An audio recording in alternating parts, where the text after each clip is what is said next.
ako'y nag-iisa at walang kasama. Hindi ko makita ang ating pag-asa. Ang himig natin,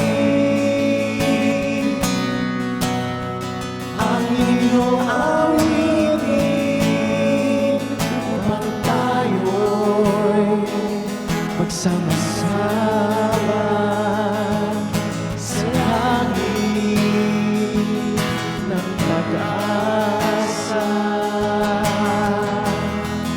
Ako may kaibigan at siya'y nahihirapan. Handa na ba kayong lahat upang siya'y tulungan? Ang himig natin, ang iyong awitin, upang tayo'y magsama-sama sa langit ng pag-asa. Ang himig natin, yun iyong awitin. Ang himig natin, yun iyong awitin.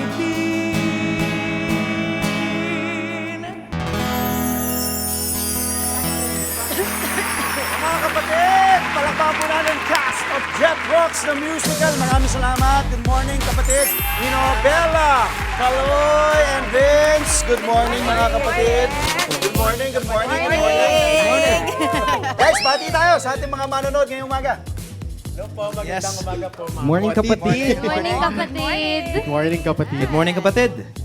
Ang sarap makinig sa inyo. Ang daming mga nanonood nostalgia. Pero ang gusto ko, yung mga Gen Z, ito yung mga bago, magiging pamilyar na sa inyong mga pandinig. Yung Sino mga bang ganitong Gen Z dito? Gen Z? Kaming mga Gen Z. Ay! Kuya! Diba? So this is featuring, ito na nga, the very known and much loved songs ni Mike Hanopol. Tell us more about kung paano naging play. Ano ang ginawa ninyo to complete, parang naging play. Anong kwento? Okay, well, of course, first and foremost, good morning po sa inyong lahat. The story of Jet Rocks the Musical started as a vision ni Direk Franny Zamora, along, of course, with the legendary Mike Hanopol. Napag-usapan nila, yung mga kanta, a story that we can do with these songs. And yun, nabuo yung, that was the birth of the, and then eventually it just got bigger and bigger and bigger. And now, here we are. Malapit na kami mag-open. We're very excited na mapanood lahat. That first, before we go on, tell us what your roles are. Ito kayong apat. So, well, for me po, I am playing the role of the young David Ezra. And I am also playing the ensemble role. Okay, well, ako naman, I play the role of Paulo. I'm one of the lead characters. There's three of us kasi sa Sikatuna band. Si Miko, si Willie, tsaka si Paulo. Si Paulo is, let's just say, rock and roll siya. Okay. Oo, bagay. Of course. I'm part of the ensemble pa. Aha. You look alike. Parang magkapatid lang. Mana-mana lang yan. Kapatid lang. Ako naman po, I'm part of the ensemble, but mainly I'm playing the role of an activist leader. Yeah. Yun yung time na yun eh. So, diba? Ito, baka kay Kaloy, kay Bella, or kay Vince. Ngayon po kasi nauuso ang pop, di ba? Hip-hop.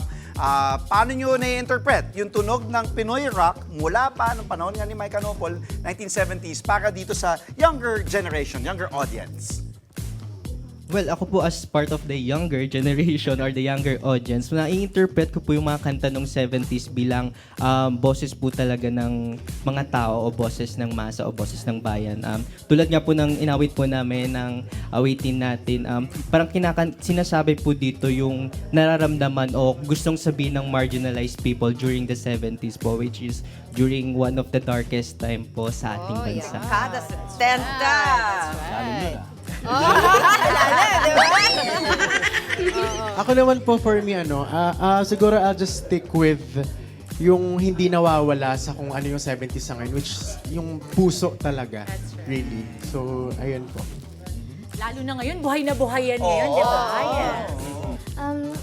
I'll stick with what they both said, but these songs are the roots of the Philippines and the voice of the Filipinos. So no matter how much pop or hip-hop dominates our country, the songs of Mike Hanapol, the Juan de la Cruz Band, they'll always be what the Filipinos represent. Agree. Alam mo, ang ganda nung sinabi niya. Eto gusto kong malaman kasi syempre, father-daughter tandem. Yeah. And you are working together. How is it like? Meron bang pagko-correct from the daddy na, Bella, ganito? Or meron din bang Bella na parang, Dad, wait lang ha? Ako muna. Paano yung dynamics? Well, this is our first time to work together. This is actually Bella's debut in professional theater. You know, pero with regards to performing, parang veterano rin si Bella because sa mga school shows, sa mga workshops, lagi siyang kasama doon. Working together, I have to say, ako yung kinokorek niya. Siya yung nagsasabi, Papa, say the correct lines, di ba? Yung mga ganon. Or siya yung tumutulong din sa mga social media ko. Di ba? No, Papa, don't do that. Please, cringe. Diba? Diba? Kailangan natin i-up yung risk game ko daw. So sabi ko, okay. So it's a joy working with her. The not just because she's my daughter, but with all of these young artists na kasama natin, the future of the Philippine theater, the entertainment scene is very bright, and I have a lot of hope for it. What about you, Bella? Diba? Working with your father. Well, ever since I was young, I always watched my dad and his shows. And that's actually what sparked me to want to do this. So now that I get to work with him, it's such an honor. And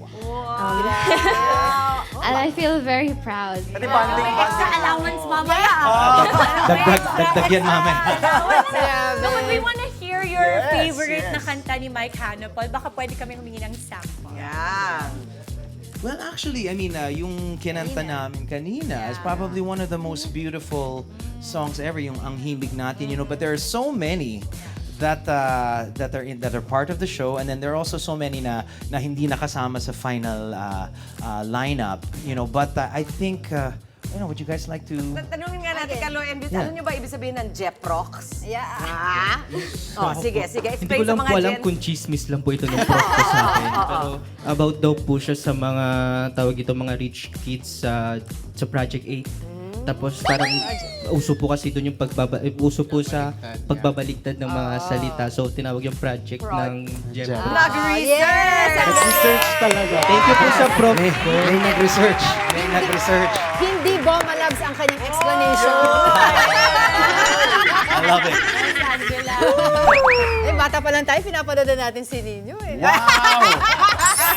Nakasama natin dito, isa sa mga idol ko, isa sa mga inspiration ko na kasi 50, 60 years na siya sa industriya, si Jeffrey Hidalgo. Kasama natin din dito sa Jeffrey. Diba? Tapos pati si Geneva Cruz. Mga idol ko sila, bata pa lang ako, napapanood ko na sila sa TV. Sabi ko, one day magiging ganyan ako. So this is a mix actually of different generations Yes. together. Tinatakan niyo din ba yung parang, kasi issue na ngayon yung parang generation gap. Tuturuan ba tayo itong show na to kung paano makitungo sa isa't isa, parang to learn how to respect each I think other's, so, pero I just want to say now with regards to when we did all of the script readings and everything, to get to that point, we definitely go to hell and back. Diba? We have to go through we have to go through the fire in order for us to be able to get to that point na masasabi natin na mas solid yung ending. naman. Alright. So please invite everybody. Kailan natin mapapanood ang inyong palabas? Well, we would like to invite everyone to please watch Jep Rocks the Musical, directed by the one and only Franny Zamora. Okay, where is it showing? It's at the GSIS Theater. Ayan po. So, Kaloy. When? Ito po ay gaganapin sa November 20 to 29. At kasama po namin dito sila Miss Geneva Cruz, Miss Sheila Ferrer, at si Sir Jet Pangan. Yes, Jeffrey Hidalgo as well. Of course, directed by Mr. Franny. Musical director, Jed Balsamo. Yeah. And the book, Nicholas Pichay. All right? And of course, Francis De Vera. Maraming salamat. Yes! Nino, Bella, Kaloy, and Vince. Jep Rocks! Mga kapatid, Dimples Romana po, maging maalam at may pakialam sa mga napapanahong issue at headlines. Mag-follow na po at subscribe na sa social media pages ng News 5.